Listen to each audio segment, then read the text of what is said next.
جی اب پتہ نہیں یہ لائیو کٹ پہ جا رہے ہیں اور جو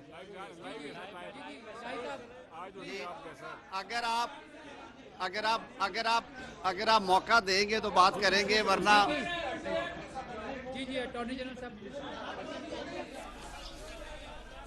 اسلام آباد میں وفاقی وزیر قانون اعظم نذیر تارڑ اور attorney general of Pakistan media سے گفتگو کر رہے ہیں۔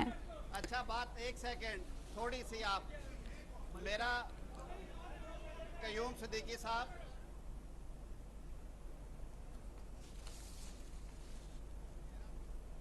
اختلافی رائے صرف عدالت میں آتی ہے، ماشاءاللہ یہاں بھی آ رہی ہے اور ڈھیر ساری آ رہی ہے۔